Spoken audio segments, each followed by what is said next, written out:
Hello, it's me again. I've been doing some mods on this thing to get it to, a little bit more detail and to get it to run better on as far as the dummy trucks on there not derailing.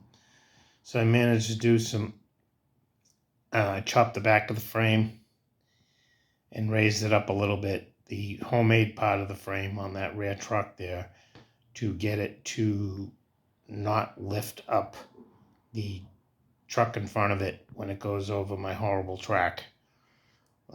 It's kind of sloppy when you take it off the track, but when it's on the track, it's okay. I converted those dummy trucks to metal wheels already, so they have a little bit of weight.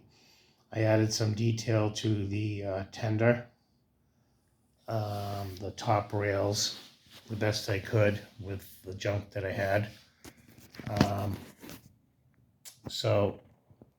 I added a few more cars to pull, so I'll take it for a little run here. I added a headlight for now. Still needs number boards.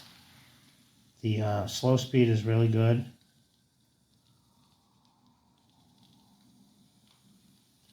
The motor has a flywheel in it.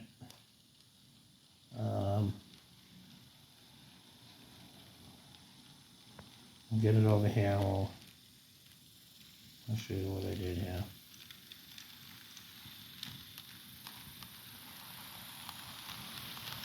So these are rails that broke off of a old AHM freight that I glued and then painted just to simulate what should be on the train. I changed these rail ladders. They were the metal ones from a Rivarossi. They were too small, so I changed those. And I added the little wheel in the back. I don't even know what the hell that's for. It's probably for a brake. Could be to open the tank. I don't know what it's for, but I went from the photos that I had of an Athearn, so I tried to copy it as much as I could. That's the back of the locomotive itself.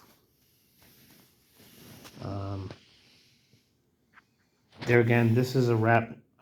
I printed this at work. The color is not perfect, but it's okay. It looks a little sun-dried. It's not perfect, but it doesn't really need to be anyway because it's homemade.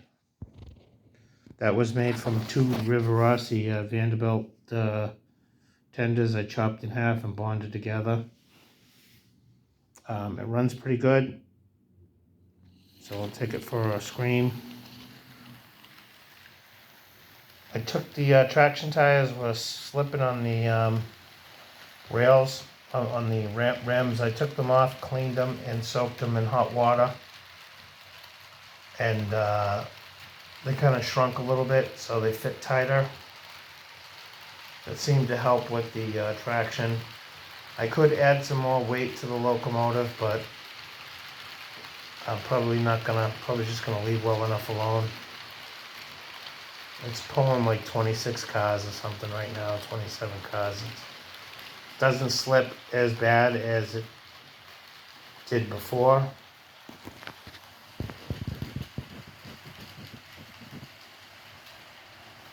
It's a smooth runner though.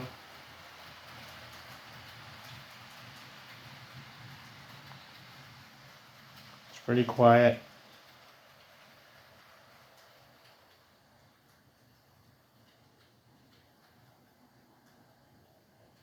I just slowed it down just to see what the low speed's like, with it pulling all this weight.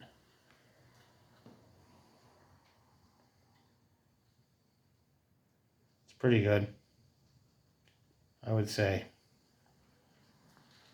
And it's not the fastest thing in the world, but it really doesn't need to be.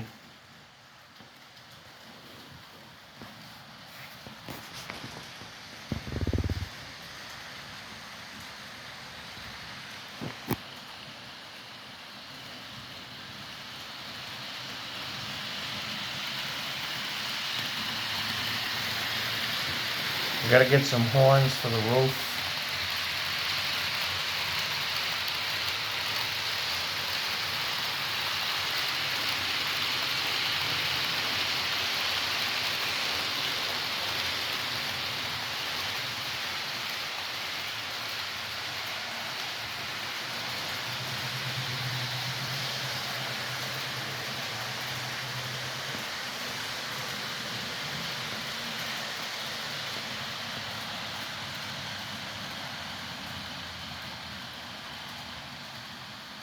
So that's pretty much it. I haven't decided if I'm gonna chop the front end here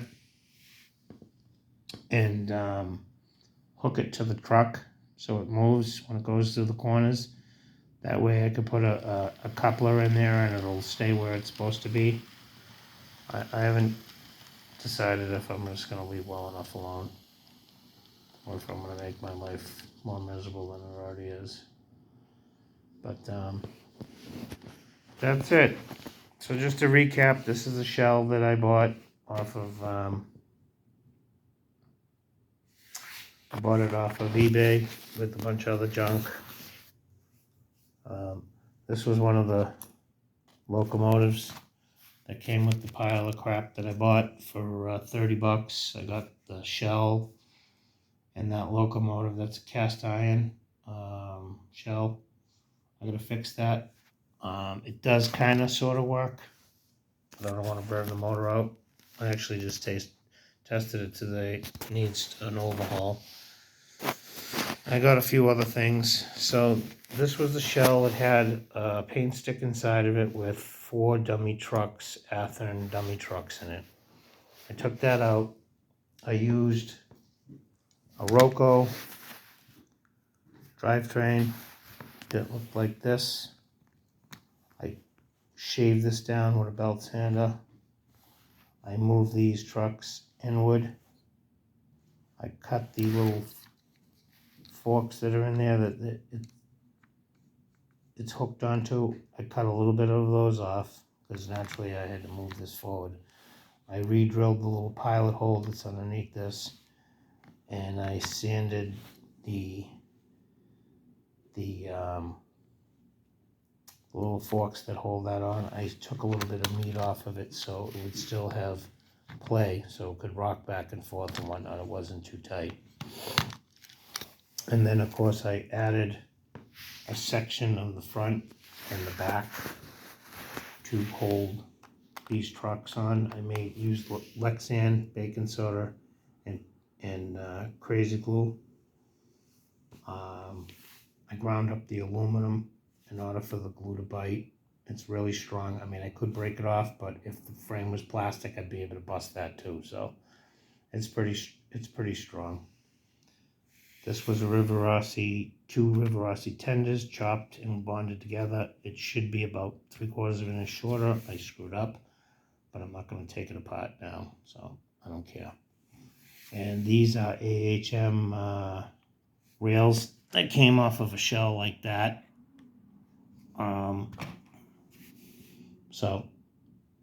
This is probably going to be one of my next projects. I'm going to turn this into something that can pull 30 cars instead of 10. I have traction tire rims I'm going to put on there. I'm going to change the motor, add some lead, repaint it, and turn it into something nice. Maybe add some ditch lights and whatnot. We'll see. But so that's that. That's my little Union Pacific gas turbine project.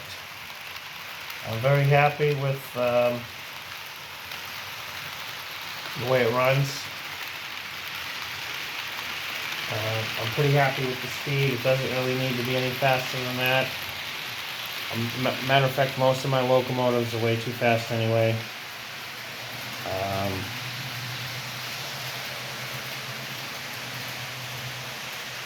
This runs more at a realistic speed, I would say. And it's very, very quiet. It's a lot quieter than the And then the original Roco model power motors, those big Gigundo motors, are very noisy. That motor is so big it wouldn't even fit in the shell, even if I wanted to leave it there. So I just put a cheap 5-pole motor in there. It does the job. Anyway, please leave a comment. Let me know what you think. And have a great weekend.